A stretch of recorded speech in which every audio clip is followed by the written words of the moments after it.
The Gators Breakdown podcast is ready to go. I'm your host, David Waters, and you can find me on Twitter at GatorDave_SEC. And joining me this episode for the first time in a couple weeks is Will Miles from his site readandreaction.com. And you can find him on Twitter at Will Miles SEC. Will, it's been a little bit since we got together. Yeah, man, you give me a little bit of a break every once in a while. It's good.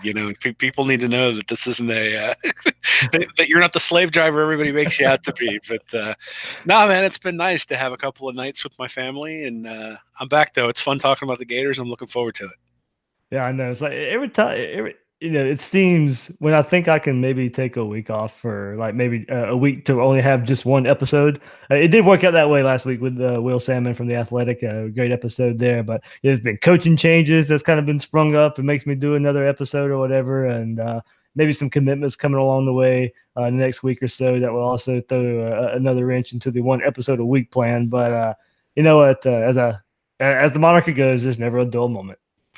Yeah, man. Well, it's a good thing that your wife's understanding and that she lets you do all this sort of stuff. But certainly, I'm sure it's like this everywhere in college football, but it certainly seems like there's always more going on with the Florida program at any given time. So, hey, man, we're heading in the right direction. Certainly, Mullen had a good first year, and the news right now has all been good for the most part. And so, a decommitment here, a commitment here or there. No, it's fun to talk about, but nothing like some of the news it could be. So, I'll take the good news. I'll take the football discussion.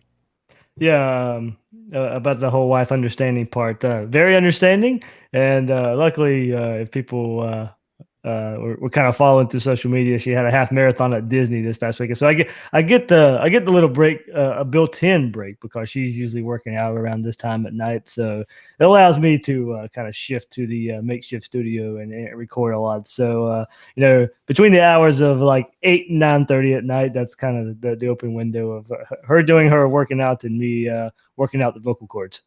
Yeah, well, you've chosen to only have one child, so that's why you can do it. I've got three, so it's a little bit different. But now, congrats to Kaylee. I mean, that's a big deal to go out there and run a half marathon. It's not a simple thing to do. Otherwise, everybody be doing it. So that's pretty cool.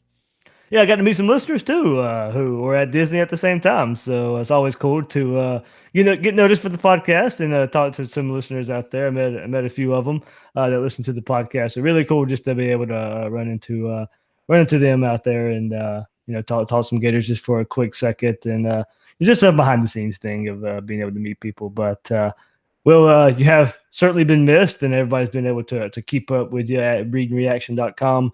And we'll get into the 2020 class, kind of how it stacks up with some of the top 100, top 300 players. You really sprung it on me with some of your articles there and talking of recruiting lately and how it stacks up as well. And really the kind of the top echelon of players that it takes to win those championships that were so coveted with the Gators. But before we do that, remember you can find Gators Breakdown on newsforjacks.com/Gators Breakdown.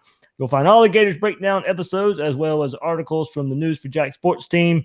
Catch us on iTunes, Google Play, YouTube, and Spotify. When using those services, please share, rate, and review the show.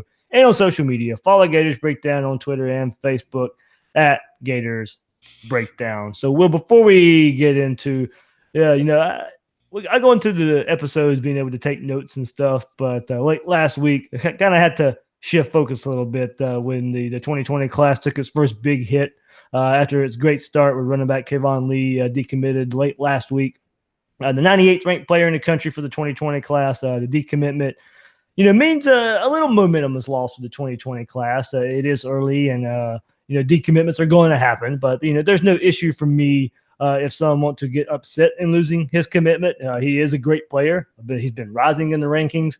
With all that said, no reason to panic. We can still assess, what happened, how it plays out. Part of the fun in recruiting is following it day by day, week by week, month to month, and seeing the final results. But it's a roller coaster if you choose to follow it like this.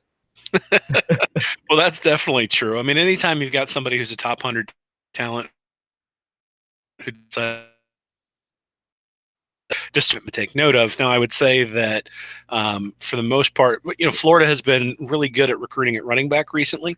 I mean, not with Naquan Wright this past cycle, and then, all the way back to Michael P. Ryan and Jordan Scarlett as well. So they're pretty solid in that space. So you don't necessarily look at it and say, okay, running back is maybe a place where you can afford to lose someone. I mean, the interesting thing is the verbal commitments at this point really do tend to hold, 80, 85% of the time. So that's why they're important. That's why you pay attention to them. But there's no reason why you couldn't flip back to Florida. There's also a certain 5-star running back out there that people have been looking at and tweeting about. And if this is an indication that he's going to come, then I think that people would make that substitution. So, you never want to lose a top 100 player, but again, I think where we are this year versus where we were last year is really night and day. I think June last year, Mullen still only had 3 blue chip guys recruited, or 3 blue chip guys who had committed. This year, he's already got 5 who verbally committed. So Lee was the 6th. Again, you don't want to lose somebody like that, but just when you take it, when you take a look at just large picture, where's Florida today versus where they were last year, comparing the 2019 versus the 2020 classes, it's really not anywhere close. Yeah, we'll certainly get on. We'll certainly get in to that. And you brought it up though. What it means is Demarcus Boban right now, running back out of Lakeland, is a must get. He was for me anyway, of course, but absolutely is now. So the Gators need to secure his commitment. Hopefully, a quarterback Carson Beck commitment shortly to get some momentum back, and the class is set up nicely going into the summer and fall. Hopefully this plays out where Beck, Boban commits. Florida gets Lee back in the fold. Just getting Boban is great, but give me 2 top 100 running backs, difference makers. Other names you might see floated out there: E.J. Smith, Emmitt Smith's son there, and Lawrence. And I know I'll mess this last name up here, but Towifili. If anybody knows out there, they'll have to correct me. But that's another name to watch. Also, as we move forward, if the Gators are to bring in 2 running backs in this 2020 class. Yeah, again, I think if you bring in somebody the quality of Bowman, you probably don't need to worry about having two running backs, though certainly E.J. Smith is somebody that people have sort of looked at and targeted and said, just from a sentimental perspective, you'd like to have somebody like that on the team, even if he wasn't as talented as he is, but he's certainly a good player as well. It's interesting that we sort of went over maybe a month ago where Florida had a bunch of blue chip recruits, and they had a lot of them at cornerback and defensive back. They had a lot of them at wide receiver. And so there are some spaces that they need to fill. And one of the things I'd look at for this class in particular is you've got Johnny Brown, who's a defensive tackle, and Gervon Dexter, who's a defensive tackle, both in the top 117 right now. And so, Mullen can be a little bit he can be a little bit targeted in terms of where he's going now, because this is going to be his 3rd class at Florida. He's no longer trying to pull a class together for that transition class, and he's no longer just really trying to maximize the talent level. At this point, you can start looking at it and saying, okay, I'm going to pick this guy out.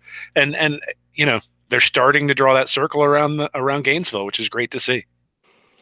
All right, so that's it for a little bit of bad news. Hopefully it picks up back into the hopefully 2020 class picks back up soon, but we'll definitely hit on what they have in the fold so far. And Will, you kind of sprung the idea on me, like I said, the last 2 weeks you've really dove into the recruitment of top players and their success on the field. Over at your site, readingreaction.com.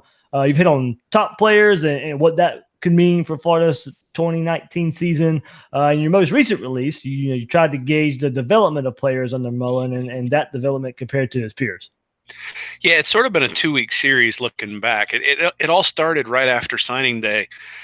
You looked at it depending upon how you broke down the class.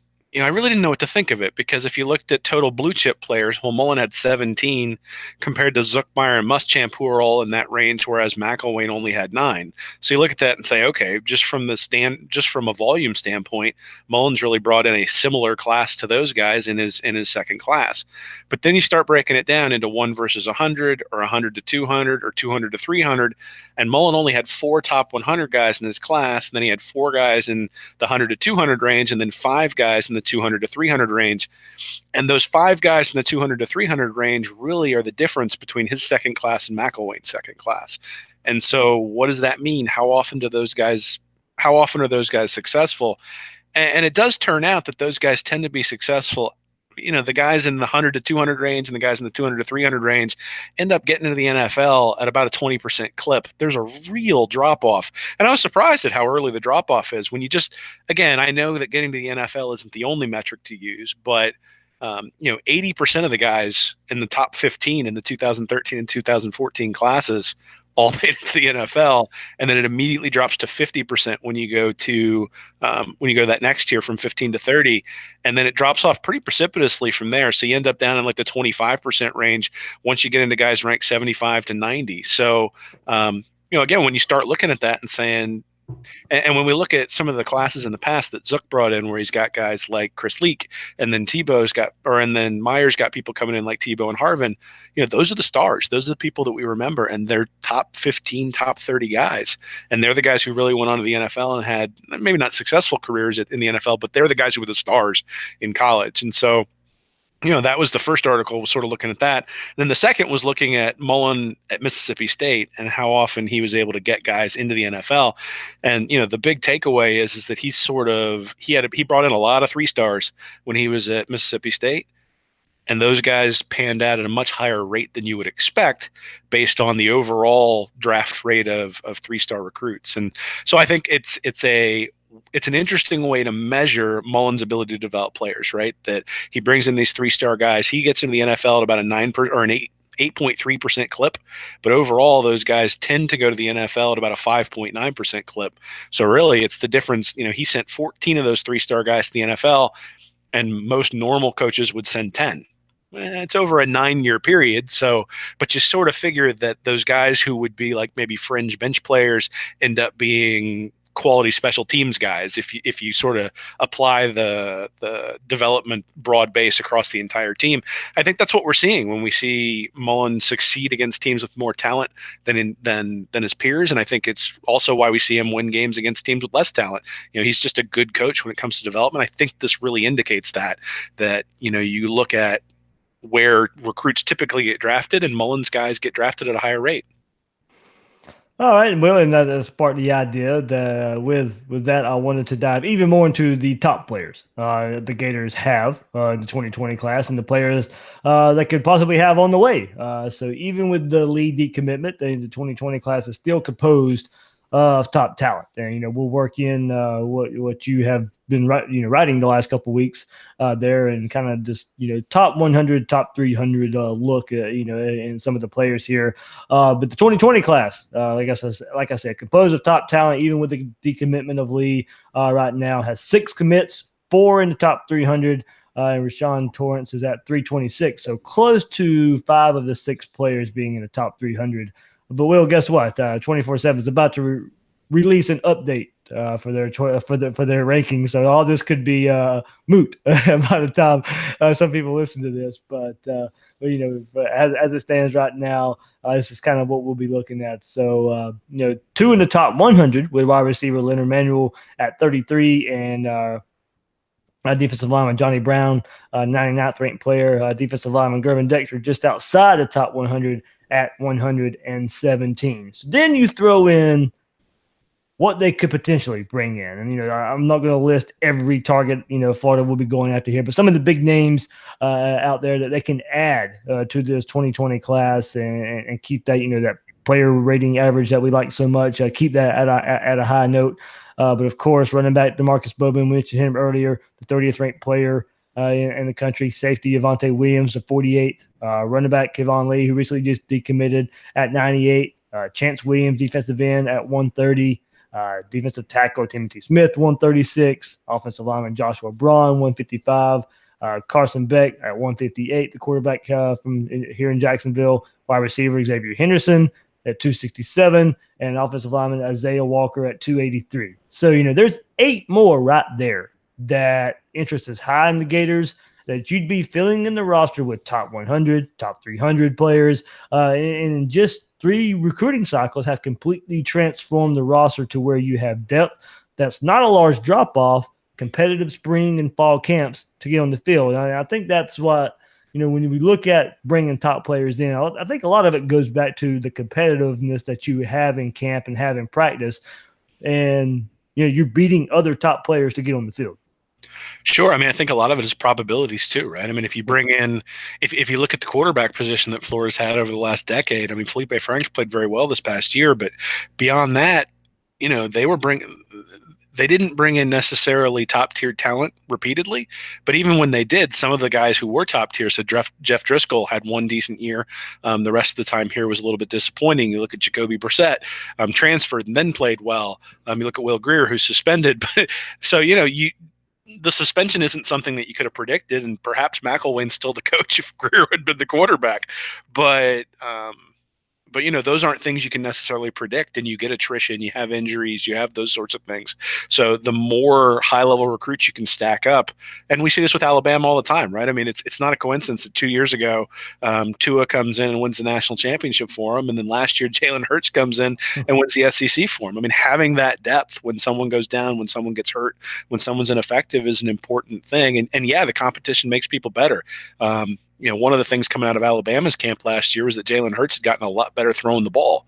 Well, I'm sure he was focusing on that because he was battling Tua for the starting job all spring and all fall long, and he's going to be better at Oklahoma because of it now. And you're going to see the same thing in the quarterback room at Florida, where Emory Jones and Jalen Jones and eventually some of these guys who come in 2020 and 2021 classes are going to be pushing people like Felipe Franks to get better. Otherwise, they're going to lose their job. And that's an important part of why having high-level recruits, beyond just the depth, that you have injuries, you have attrition, you have grade issues, you have, just scheme fit type things that don't necessarily work. You have assistant coaches who leave and all of a sudden somebody's unhappy. So you've got all those things that just sort of happen in life.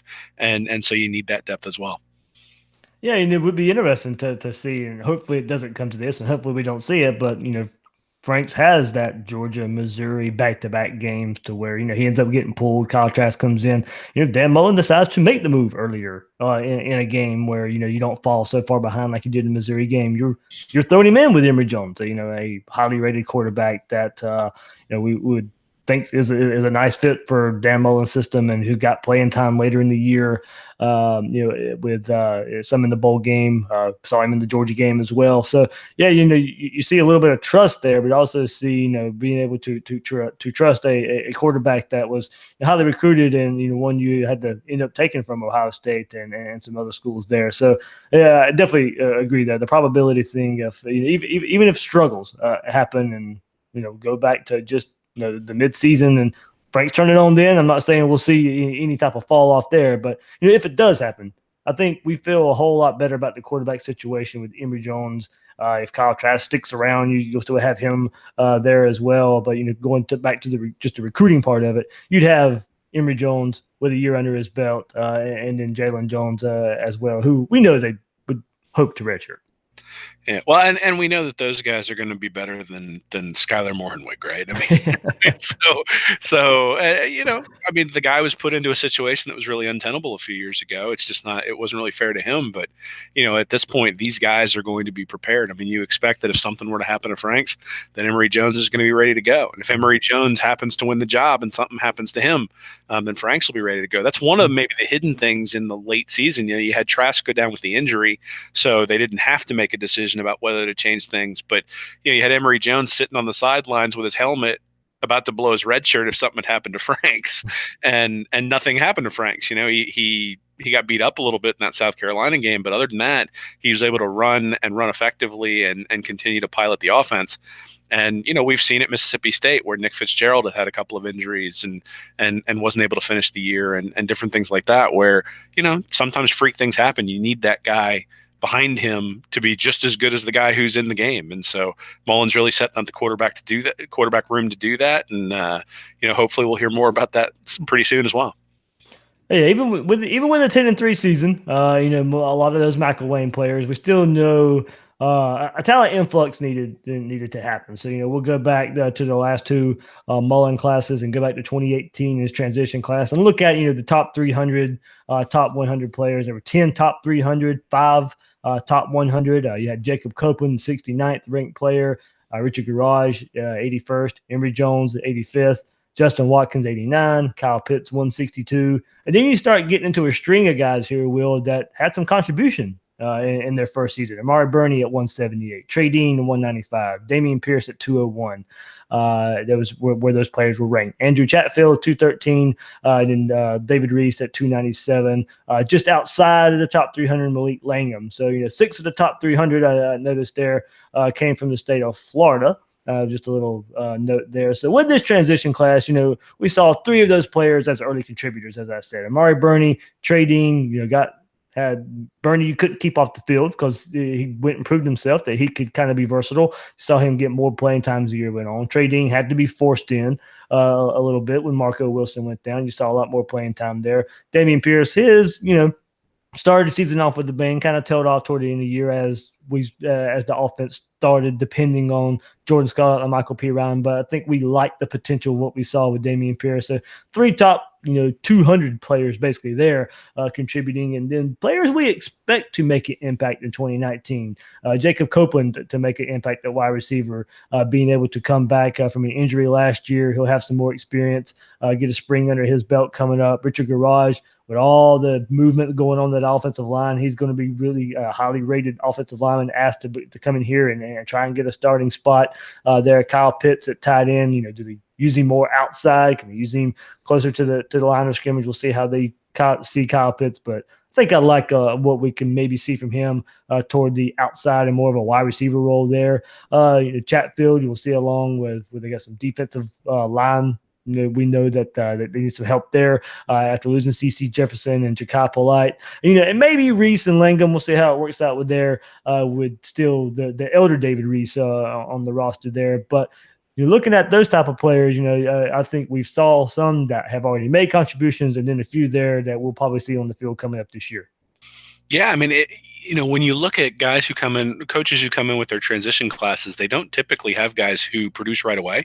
And I think that's really a testament to Mullen that you've got Pitts making catches on the outside, basically a slant route, but they put him in a position where he was able to succeed and run a couple of routes that were comfortable for him. And then, you look at Burney coming in and really sort of playing linebacker in that Michigan game and throwing Harbaugh for a loop a little bit, and Dean to come in and play starting cornerback basically the entire year. Certainly there were some times where he had some learning experiences, but that's going to bode well for the 2019 season. And then Damian Pierce, who was behind a few guys, but certainly showed some explosiveness. He was one of your favorite in the class. The interesting thing is, I think Garage is probably the guy I'd look at and say he's probably the most important guy from that class for the 2019 season, just because the offensive line seeing so much turnover, which also means that, again, if we want to look at development for Mullen and John Hevesy, I think really guys like Noah Banks and Chris Bleich are people that we need to look for from that class who aren't necessarily in the top 300, but are probably going to have to perform like it because they're going to need those guys on the line. And I know we're going to get to the 19 class where there were a lot of offensive linemen in that list, but that's a place where maybe the 18 class came up a little bit short, but still, an influx of talent that's going to bode Florida well. Yep. 2019 class, there's a top 300 here, 13 top 300. 4 of those were in the top 100 as well. And you had Chris Steele, 42nd ranked player, early enrollee, will get a lot of playing time this spring as Marco Wilson kind of comes back and nurses the injury there. So he could probably, get a lot of starting reps coming up as an early enrollee in spring practice starting. Kyer Elam, the 48th ranked player, Chris Bogle at 71, Tyron Hopper at 88, Keon Zipperer at 104, Mamou Diabate at 109, another early enrollee who may find his way into some playing time. Wide receiver RJ Henderson at 140, DeJuan Black at 151. A lot of people think he should be a little higher, but we do remember he did not play this past fall. Offensive lineman De'Ave Hammond at 242, Lloyd Summerall 243, Naquan Wright 261, Jalen Humphreys at 264, Michael Tarquin, another offensive lineman, early enrollee at 277. And then Jalen Jones was just outside at 306 out of the top 100 or at top 300 there. So 7 of the 13 from the state of Florida, not counting DeJuan Black there as he just kind of moved to Florida his senior year there. So, Will, one good thing about that, I had to read a lot more names there that were in the top 300. And some of those guys, are early enrollees. We'll see how they can hedge way here when we talk about top players and they'll be coming in early now. Chris Steele, early enrollee, Mamu Diabate, Michael Tarquin, Jalen Jones. Tarquin, I know, kind of nursing a shoulder injury, so maybe not a lot, but he can still get kind of adjusted to the college football life there. Jalen Jones, probably the most we'll get to see him this coming up season will be in the spring as he learns the offense and get some playing time in the spring game. Yeah, it's interesting when you look at the way you sort of outlined this. So you look at 2018, the top commit was rated 69th. You look at 2019, the top commit's 42nd, and right now in 2020, the top commit is at 33rd. So certainly trending in the right direction. One thing I do think we need to caution people on is those bump classes are very, very important in terms of the overall health of the program. But again, remember that Florida obviously won the national championship in Meyer's second year with a few key contributions from that class. But it was really sort of the three classes before that when you looked at it who were the main contributors. And then in 2007, there was quite a bit of a drop off, particularly on the defensive side. And that's something, as good as those players were on the defensive side of the ball, they struggled because they were learning. And I think that's something that we may end up seeing on the offensive line. I think that may even be something we see in the defensive backfield, where as good as somebody like Chris Steele is, Trey Dean's a really good player too. And there were some times when he struggled in 2018. So, the nice part is there's so many guys back in that defensive backfield that he's going to have to earn his playing time. And maybe he's, and from all accounts, he's a lockdown guy. But that is something that you need to take into account, is that these guys probably are going to have some growing pains as they go out there, but that's all part of the process. Yeah, and you mentioned I'll go look at that 2006 class as well, and that is the gold standard. But you talked about how many of those guys contributed early, and as true freshmen, Tebow, Harvin, of course, the main two there. But if you look at the contributions that you may get from this 2019 class, we mentioned Chris Steele, of course, because he'll get a lot of experience, but he'll be hard pressed to start, as you said, Will, with Marco Wilson comes back fully healthy, Christopher Henderson, Trey Dean, and how it kind of shakes out there. He'll get some playing time, of course, but as you said, Florida's deep there. Keon Zipper, is he enough of a weapon at tight end as a young guy? I love what I saw from his size and his speed. He is a mismatch waiting to happen there. Can he come in the fall and be ready to go? Mamu Diabate and other people call him mature for his age, being able to come in as size there. Can he come in as an early enrollee, get on the field fast enough and get adjusted there as a kind of versatile player along the outside linebacker spot, and DeJuan Black, I really like his versatility. I think that might be where he might could get on the field a little bit early, especially in some of those early season and late season cupcake games, as we like to call them, and kind of see what he does. You save that red shirt there, but I do think there might be times with his versatility you could also see him on the field. Absolutely. And Florida's really well represented at the NFL Combine coming up. Yeah. And so there's going to be spaces for these guys to step in. I mean, linebacker's been an area where there's been a necessary speed infusion. And so having guys like Black and Diabate and Hopper jump in there is going to be really important. I mean, the other place I think you'll really see the difference for this particular class is special teams. So, to be able to put your best guy back on special teams to return punts, or your most explosive guy to return punts, return kickoffs, to go get the punt block or the kickoff block. I remember Rainey being on the block teams, for a lot of those Urban Meyer teams where he was blocking punts. And that's only because you can put somebody like that on the field for special teams, because you've got other guys who have similar speed on the offense, and he can't really break into he can't break it onto the field as anything other than special teams. And so, I mean, special teams is a big part of it, and that's a place that Mullen, I think, is going to emphasize. Certainly a place that improved early in the year. I think towards the end of the year there were a few blocked punts we'd like to forget, but again, I think that's maybe where you see the 19 class really improve this Florida team, is giving them the depth on special teams to maybe put some of their guys out there in positions to succeed in that particular space. Yep. So going to bring up that 2006 class because it is the standard, but I don't think it's fair to sit here and compare right now to just because once I start reading some of these names, you'll realize, oh wow, it's if you have to go back and look, and a lot of you out there already know the type of players that was in that class, a class out of 24, the national rank of number 2 in the country. But you had Percy Harvin, who was the number 2 ranked player in the country. Tim Tebow, 21st ranked player in the country. Carl Johnson at 24th ranked player. Brandon Spikes at 33. Every one of those guys right there, of your top 5 players right there, not all immediate, but of course in their careers at Florida went on to do great things. Then you had Jamar Hornsby 78, Jermaine Cunningham 85, Jared Faison 93, Mon Williams 95, Jim Berry 90 at 99th ranked player, Siobhan Walker at 107. Jacques Rickerson, 116, Justin Williams, 123, Dustin Doe at 132, Marcus Gilbert, 137, Brandon Antoine at 138, Riley Cooper at 159. Hey, we just hit 150 right there. I can't tell you how many names I just read. AJ Jones at 185, Corey Hobbs at 220, Trent Papello at 257. So here we go. It's kind of a breakdown there. 19 of the 24 were top 300 recruits. That's big time contributors there. 3 big contributors also came out of the outside of the top 300 in that class, and Brandon James, Lawrence Marsh, Maurice Hurt. Of course, like every class, it was a mixed bag, Will. But the top of this class is unmatched in what they were able to do. And some of the best players in college football history, some of the best players in Gator football history, the gold standard. 9 top 100 players, 19 top 300 players. Yeah, well, this sort of goes back to the article that I was talking about. I mean, you look at Harvin, ranked number 2. I mean, we knew that guy was going to be in the pros the minute he stepped on the field. And the reality is, if he could have skipped more than 1 year of college, he probably would have, and would have been able to do it quite well. I mean, he was just that talented. You look at Tebow at 21, Carl Johnson at 24, Brandon Spikes at 33, all guys who were next-level talents. And then some of the names you read off, I mean, Jermaine Cunningham took a little bit longer to develop. He was ranked 78 or 85th overall.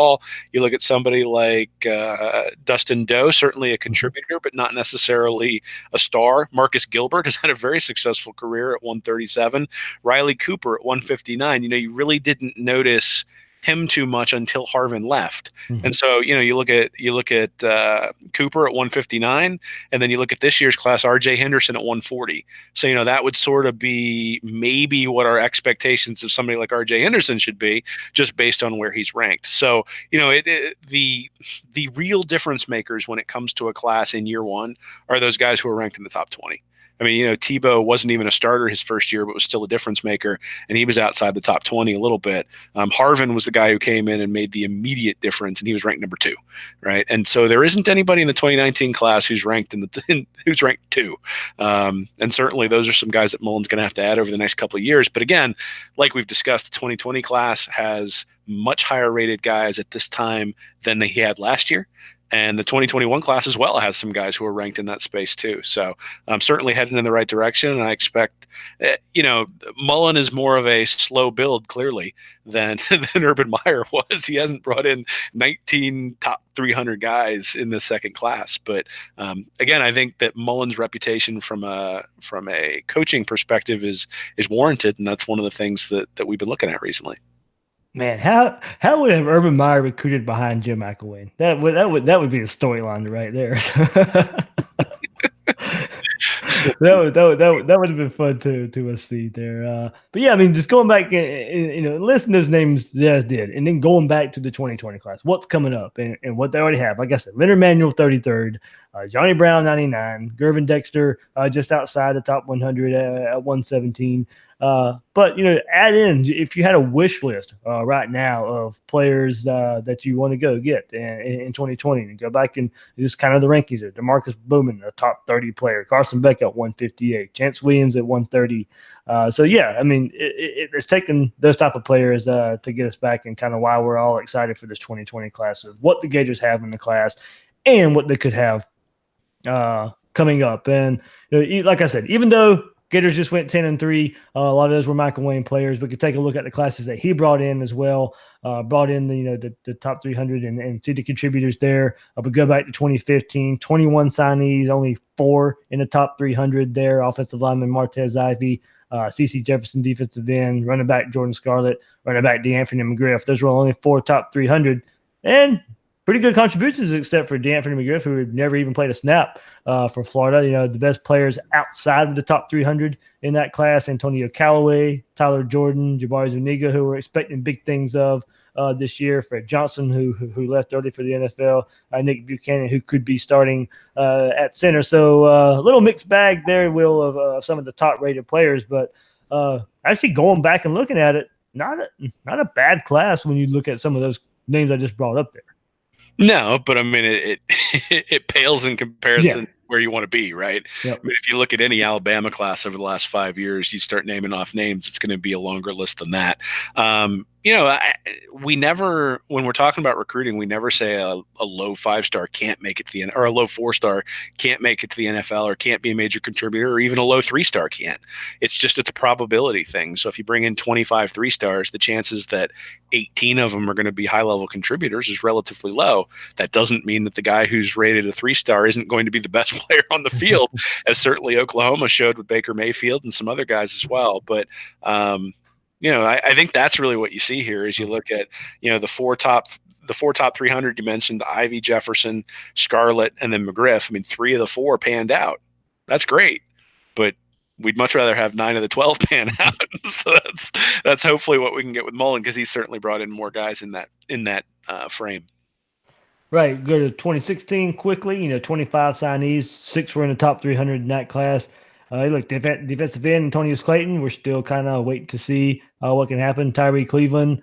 We see the potential in Tyree Cleveland, not necessarily hoping for some more production. Cornerback Chauncey Gardiner Johnson lived up to every bit of the billing as a top 300 player. Quarterback Felipe Franks on his way there under Dan Mullen took a coaching change. It's a development under one of the better offensive coaches in the country with Mullen to kind of tap into Felipe Franks. But wide receiver Freddie Swain, wide receiver Josh Hammond also in that top 300, and kind of also showed once Dan Mullen came in how much more valuable they can be. So besides Chauncey Gardner Johnson, nothing really stands out as really great. But we saw Franks, Hammond, Swain all improve. Now we wait to see that next step and the top player Clayton, who's really yet to do anything of note. Yeah, well, Cleveland's been injured quite a bit, so I think that sort of hampered him. And Swain and Hammond were sort of in that ranking area where we talked about with Riley Cooper. So, coming into their senior year, Swain certainly was a big contributor last year on special teams, just from the standpoint of being able to make sure that he made the right decision on punt coverage. To make sure that he was fair catching when he should, that he was letting it go when he should, and then had a couple of really good returns as well. So, but certainly, Clayton is the guy that you look at and say, he's the guy who needs to be the star. And the fact that he hasn't turned into a star makes it even more important that Polite and Zuniga were able to really turn things on in Grantham's defense last year, because, if those guys had struggled, there just wouldn't have been anybody to put a pass rush together. And that pass rush was certainly important to Florida last year. And they were really important in the stars don't matter argument, because they have been some lower rated players that really showed up and became, we'll see with Zuniga.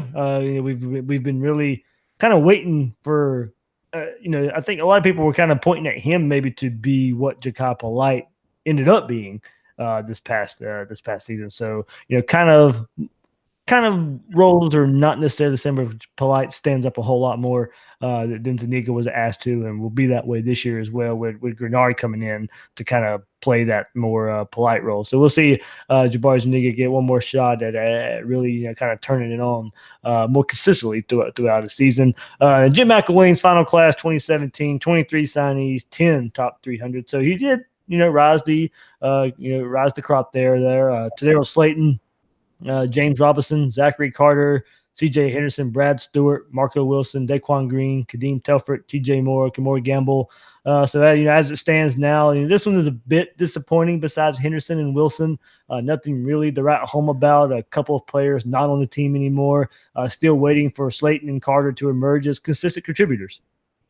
Yeah, and I think that's, the 2017 season was certainly the end for McElwain, and this was part of it, is that none of these guys were really coming in and contributing early, and so we had a lot of injuries in 2017, and with those injuries, needed guys to step in, and in some cases we're able to do that. I mean, Henderson played a lot, certainly Marco Wilson played a lot as well, but Daquan Green's already transferred.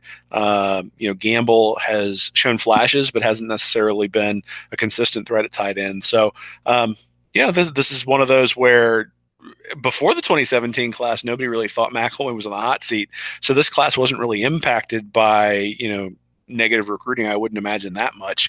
I think some of these guys are going to come through as Grantham, particularly on the defensive side of the ball. I think Slayton's a really good player, and I think we're going to see that as he gets more of an opportunity and earns his way into the lineup. But they've also brought in some grad transfers who were able to win time away. So Adam Schuler got some time at defensive tackle, and all of a sudden the amount we saw Slayton went down quite a bit. And so we'll see whether that competition from Schuler raises the level of Slayton and Conliff, and whether they can break in 2019. Oh, I thought you were going back to the year of 2017 grad transfer and one Malik Zaire. No, that didn't happen. I don't remember that. I know what you talk about. Oh man! All right. Well, so yeah, kind of in summary, and you've kind of mentioned it throughout here. When comparing all these, of course, it's no secret. Of course, we've hit it on. Everybody knows it out there.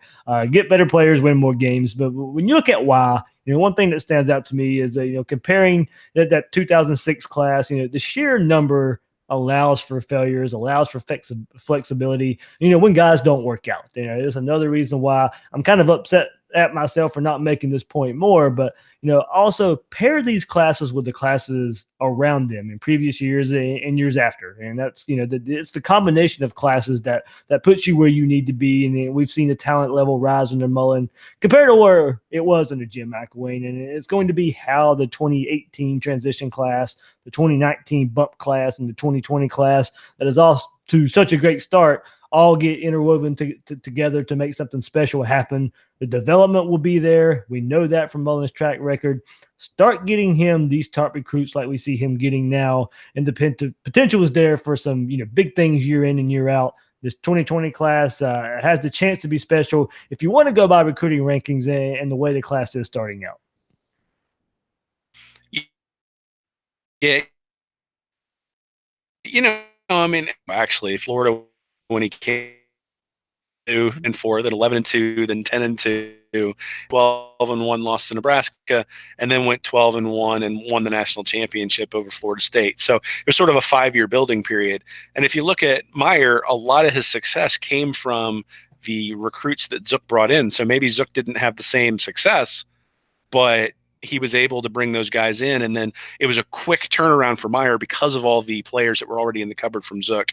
And, that is not something that Mullen has, right? Mullen does not have that same level of recruiting that Zook brought in under McElwain. And so maybe this is a 3, 4, 5-year build, very much in the way you brought in Zook after Spurrier. Zook brought in all those guys who then Meyer was able to coach up and get to perform in 2006. And similarly, Mullen is building towards that. And, we're going to see that 3, 4, 5 years out from now. So, by then maybe Saban will retire too. And then, and it'll be a little bit easier. But, certainly things are heading in the right direction. I certainly think you want to look at the classes as a whole. You don't necessarily want to, you would much rather have 3 consistent classes than have them ping-ponging all over the place in terms of ranking. But I think most people would acknowledge that top tier talent, those top 5, top 10, top 15 guys are guys that Mullen's going to have to bring to Florida. If he brings in a guy who's top 10 at wide receiver who can contribute right away, and all of a sudden you got a weapon out there like a Harvin, or just a guy who can be a game changer at any moment. When he touches the ball, he can take it to the house. That puts a lot of pressure on the opposing defense, and Mullen's going to know how to use him. So those guys are important, and I'm not sure he's got that guy yet, but we'll see. All right, Will. So, of course, last week, a lot of news there. So I missed you last week, but a lot of news on Todd Grantham and him staying as defensive coordinator at Florida, shunning the NFL and then Cincinnati Bengals in the process. And when it started early on, I won't go lie, I thought Grantham was probably on his way out the door. But in the end, stays at Florida for at least another year with a little nice bump in salary there and a contract extension as well. But we know the contracts don't really mean anything, especially some clauses in there where he can go to a head coaching job in college football or a defensive coordinator or head coaching position in the NFL as well. There that kind of helps him. But I was, for one, was glad to see him stay, and really looking for an improvement, even more improvement with the defense in year two. So, what was your thoughts on Grantham deciding to stay at Florida? Yeah, the Bengals never really made sense for me. I think I tweeted something out when the rumors were going around that, it's just if he wants to be a head coach, going to the defensive coordinator of the Bengals, I don't know really gets him there. Especially with the guy that the Bengals hired, who's like a 35-year-old. He's going to get all the credit like McVay did in Los Angeles if things go well, and then they're going to hire the offensive coordinator who's young, not the defensive coordinator who's old, if things go well. So it didn't make sense to me from that standpoint, but obviously it makes sense from a leverage standpoint because you can leverage that into either clauses to get out or more money, and more power to him. Grantham had a great year last year. I think when you look at his track record, he is a good but not elite defensive coordinator. That's sort of been, at Georgia, he had some pretty good years. He had some kind of mediocre years. Same thing when you looked at him at Louisville. He hasn't been a dynamic recruiter on the defensive side of the ball. At Georgia, they weren't necessarily bringing in high level guys any more than they have been before or after he was there. So I think he's a really good defensive coordinator. I don't know whether he's an elite defensive coordinator. Maybe he'll prove me wrong this year and they'll get even better. I mean, certainly the defense improved a ton, but one of the things in college, I think a 3-4 or a 3-3-5 defense really gives quarterbacks fits. I think the scheme actually makes a big difference. I think we saw that with Randy Shannon's defenses that were really predictable. And, so the improvement, a lot of that probably just came from the scheme change and that sort of stuff. So, I'm not as high on Grantham as most people are. I think he's a good defensive coordinator. I don't think he's elite. I think $2 million or whatever, 1.8, whatever it is he's getting paid is an awful lot to pay a defensive coordinator. But I also think there's a lot of value to having continuity, right? So having somebody there who it's his second year, it's the same system. Guys are going to be able to play rather than necessarily having to think about what they're doing before they go. And you would expect that with some of the holdovers that they've got coming back, that we would see guys really excel in that system just because of their familiarity. Yeah, no, I'm glad that he's staying. Once again, it's just you are starting to hear his name on the recruiting trail a little bit more. I don't know if other schools will. I know they will. How much of an impact will it make? Because hey, he's going to be going to the NFL sometime soon. He has that dream. So we'll see some negative recruiting out there. But also kind of believe in. And I said it last week too. As long as you got the head man in place and Dan Mullen there, some of the recruiting kind of takes care of itself. If you got it going the right way, and it seems like. The Gators do right now on the trail. So I got a couple more things, but what you got coming up on Read and Reaction soon? Yeah, so I'm got something on Kendall Briles that hopefully is going to come out in the next couple of days, just looking at Florida State's offensive coordinator and what that maybe means, and then diving into some film, hopefully. It's been a while since I've had some time to do that, so I'm actually looking at some of the guys who maybe are coming in or some of the things I expect to see Mullen do as he expands the playbook this year with Franks under center, because certainly we saw Franks get a lot more comfortable between that Missouri game to the Florida State game, and then a lot more comfortable from the Florida State game to the Michigan game. And so what does that mean going forward? So what happened with Dak Prescott from year one to year two in terms of how the offense changed? What happened from Nick Fitzgerald from year one to year two? Sort of trying to look at that and see what we might be able to expect coming up in the 2019 season. Awesome, and coming up on the podcast, spring practice should be starting in a couple of weeks or whatever. So Will and I will we'll do one episode where we look at the offense heading into the spring, and then the next episode looking at the defense and kind of. I think one good way I think I want to do it. I think I want to go instead of just kind of generic preview is just, probably if I have a question about one position group and you have the either same question or a different question, but maybe kind of do a preview based on questions we have for the position groupings on the field. Yeah, I'm looking forward to that. I'm going to be going to the game with my son, so it's going to be his first time in the swamp. We wanted to take him to a game where if he wanted to leave early, nobody was going to be disappointed. So he's going to be coming down for the spring game. So I'm excited, and it's going to be fun to break it down.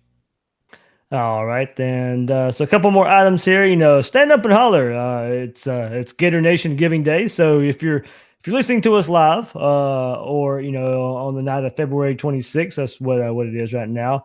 Or if you catch it catch us later on. But heck, I'm sure UF will still accept donations in a couple of days following. They'll never turn down money. But if you can, let's show the world what a difference thousands of Gators in 24 hours can make when we come together as one and stand up and holler. Gator Nation Giving Day. So when you make a gift to the program, department, research area, or campus activity that means the most to you, you're not only ensuring the Florida as a top 10 public education remains one of the strongest in the nation, but you're supporting all of the advances, developments, and bold ideas that come out of the University of Florida. So it's an initiative that Florida kind of sprung on us pretty quick, kind of surprising there. And since this is a football-centric podcast, and if you want to donate to the athletic fund, let it help with the new football locker rooms coming this summer, or the new standalone football facility that will start construction in 2020, and that's how you can help. So go, you can search it there. Gator Nation Giving Day. It's been all over Twitter. There's a website dedicated to it as well. But Will, when Scott Strickland was hired, part of it was because he had a really good background at Mississippi State of being able to help, fundraising, and it was kind of surprising to me how well this kind of took off today with not a lot of prep, not a lot of notice that this was going to happen, and I saw a lot of people retweeting it and a lot of people donating money to the University of Florida today. Yeah, so it turns out Florida's a really special place, right? So, I mean, I met my wife there, had some of the best days of my lives while I was there. I go down there with my kids, and we hang out on campus, and it feels like home when I go back there. And for somebody who moved around quite a bit, especially after about halfway through high school, we moved around a lot, and so Florida was sort of a place where I sat for 4.5 years and got some continuity in my life. So it's a special place, and it's not a surprise to me that other people feel that way as well. And certainly one way to show that is by donating to the program. I will say the balance sheet under Strickland has been pretty healthy, but he also hasn't been afraid to spend, and that's one of the criticisms under Foley. Was just that the facilities had fallen behind some of the guys who were out there, and if you want a top tier program, you got to keep up with it. And you can argue whether that's the place where a university should be spending its resources, but the reality is that the football program brings enough notoriety to all universities that they're going to spend in that place. And so, I think it's a worthwhile investment. But certainly, if you want to donate to engineering, I'm sure they take it too. And it's on there. Well, and that's a place where where if I'm going to put money, it would go in that direction, because that's where I was in the chemical engineering program. So, like I said, it's a special place. It's not a surprise that Gators want to support their school, and I'm glad it picked up because it's kind of a cool initiative. All right. Yep. And one more thing before we go here, and a special shout out and one that puts things in perspective. And this one goes out to Shane Pittman and his son Griffin. Griffin has been diagnosed with kidney cancer, and Shane wanted to be able to show Griffin one day all the support that Gator Nation has to offer, and that we can support Griffin through this time of going through chemo and on the way to recovery. So Griffin is currently doing well, and this is a curable type of cancer, but that doesn't lessen the blow of a child having to go through this and not being able to live just his life as a kid. So Gators Breakdown listeners and Gator Nation, keep Griffin in your thoughts, prayers, or however you share good vibes out there, and come together, show some support out there for Shane. I know a lot of you listeners out there know Shane and follow him on Twitter, so reach out and show some support there. But things like that, we get to talk football here and have a lot of fun with it, but some things out there are a lot more important than that. Yeah, man, certainly puts things in perspective, and prayers out to Griffin and to Shane, and certainly we're there here to support in any way we can, and just hopefully everything turns out for the best, and we'll be rooting for you. Absolutely. So, well, pretty good episode here. Man, we just spent almost an hour talking recruiting there. So it's it never ends, Dave. It never ends. It never ends. Yeah, we can spin, we can dive in, we can however we want to do it. But I even thought to myself, there's no way we'll get that long of an episode with just this talk. But it never fails. No, it really doesn't. It really doesn't. But that's part of what makes it interesting. I mean, this is turned into a 365-day sport at this point, and recruiting is almost as important, or at least as interesting as some of the stuff that happens on the field. And, it's a lot like the NBA, where in the middle of the season, people are already talking about where Durant's going to be next and where other people are going to go and all that sort of stuff. And college football sort of got that as well. So it certainly keeps it interesting, keeps everybody talking, and we enjoy that. So it's a good time. Yep, even with the roller coaster that it is, it's still fun to follow as long as no overreaction, no panic and all that kind of stuff. Just having some fun with it and then following the storylines as it goes. Good, bad, up and down. That's just the way it goes. But yeah, like I said, spring football previews coming up. If there's a surprise commitment or a commitment happening out there, we'll get it out there somehow, some way here on Gators Breakdown as well. So keep an eye out for that, as we never know. As I said, Keyvone Lee decommitting last Friday was kind of a big surprise, so maybe some things shift back the other way here coming up soon for the 2020 class. So Will, man, thanks for joining me here on this episode. Yeah, man, I'm excited for the 24/7 rankings to come out tomorrow, so we can hear about how all of our commits have been downgraded because they committed to Florida. But, yeah, I suspect there's going to be some guys on Florida's target list who shoot up that ladder quite a bit as well. So I'm looking forward to seeing where it sort of pans out. And we're a little bit early in the space. Probably a couple of months from now is when those ratings really start to even out and when it really starts to mean something. Yeah, a lot of it's right now based off recent camps and all that kind of stuff. So some people who don't like camps and players rise and fall because of camps, this ranking's probably not for you. But at least they're not imaginary commits like that guy that rivals ranking. So wow, that was not a good look. No. I know there's some people on the rival side I have a lot of respect for, but of course they're not involved at all with how that happened. But that's optics matter, as we say a lot, and that one is not good. It's always good to have to defend something like that. So. No, I mean, inevitably in thousands of guys they rank, their algorithms have to take things into account. They're pretty accurate, so yep. We'll give them a pass on this one, I suppose. Yeah, for sure we will. All right, that's Will Miles. You can find him on Twitter at WillMilesSEC and his site readandreaction.com. I'm the host of Gators Breakdown, David Waters, and you can find me on Twitter at GatorDave_SEC. Guys and girls out there, thanks for listening to this episode of Gators Breakdown.